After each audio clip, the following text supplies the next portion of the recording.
আজকে আমরা কি অবস্থায় আছি।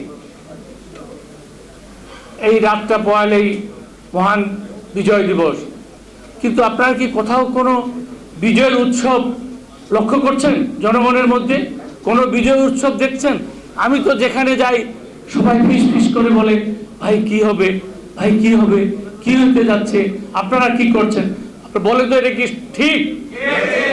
তাহলে এই হলো বিজয়ের প্রাককালে দেশের জনগণের অবস্থা। এমনকি এটা কিন্তু আওয়ামী লীগের লোকজন এবং নর্মাল যে সাধারণ জনগণ তাদেরও একই বক্তব্য। আজকে একটা নির্বাচন হতে যাচ্ছে, 18 তারিখ থেকে এই নির্বাচন কমিশন ঘোষণা করছে যে 18 তারিখের পরে কোনো রাজনৈতিক সভা সমাবেশ করা যাবে না আপ টু নির্বাচন। এই জন্যই কি আমরা মানে ইসির অনুরোধে স্বরাষ্ট্র মন্ত্রণালয় এটা করছে, আদতেই রিকোয়ারমেন্টটা হলো ইসি। তো কাজেই আমরা কি মান্না ভাইরা বলতে পারবেন তারা কি এই জন্যই যুদ্ধ করছিলেন যে এই ধরনের একটি রাজনৈতিক সমাবেশের উপরে নিষেধাজ্ঞা আসবে? আজকে কিসের নির্বাচন হতে যাচ্ছে? তারা বলে আলোচনা হবে নির্বাচন নিয়ে। আপনার পত্রিকা খুললে দেখেন, প্রত্যেক দিন আপনি ভাগাভাগির নিউজ দেখতে পাবেন। পত্রিকার পাতা উল্টালে দেখেন, অনলাইনে দেখেন, ভাগাভাগি কি হয়েছে।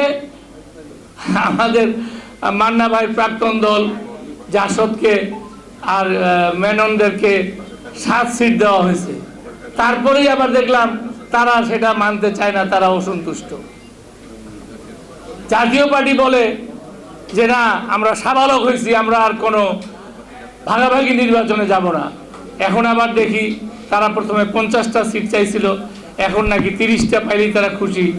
এবং আমি একটা ভবিষ্যৎবাণী করি, তারা 20টি পাইলেই খুশি হয়ে যাবে। তো এই হলো তারা। এবং কার সঙ্গে এরা থাকবে? সংসদে বিরোধী দল, এই জাতীয় পার্টি। তারা কয়টা সিট পাবে এটা নিয়ে আলোচনা করতেছে। আমার মনে হয় আসলে এই নির্বাচনী আবিষ্কারের জন্য যে এই ফ্যাসিস্ট হাসিনা যে দীর্ঘদিন নোবেল প্রাইজের জন্য চেষ্টা করতেছে না, এই যে নির্বাচনী যে নিত্য নতুন আবিষ্কার, আমার মনে হয় সেই জন্য একটা নোবেল প্রাইজ তাকে দেওয়া যাবে।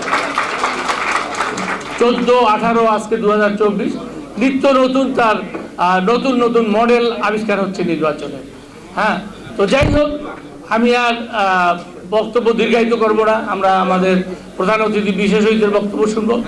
আমি শুধু একটি কথা বলতে চাই, আমাদের নেতৃবৃন্দ আছেন, আমরা পেশাজীবী আছি, আমরা আসুন, আমাদের পিঠ দেয়ালে ঠেকে গেছে।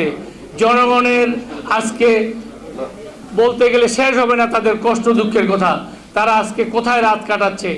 আসুন, আমাদের আজকে ইমানি দায়িত্ব, নৈতিক দায়িত্ব, এদেশের জনগণের জন্য আমাদের যে ঋণ, সেটা হলো আমরা আজকে শপথ নেই, আমরা 7 তারিখে নির্বাচন হতে দেব না, দিব না, দিব না। আমরা এই নির্বাচন প্রতিহত করবো ইনশাল্লাহ।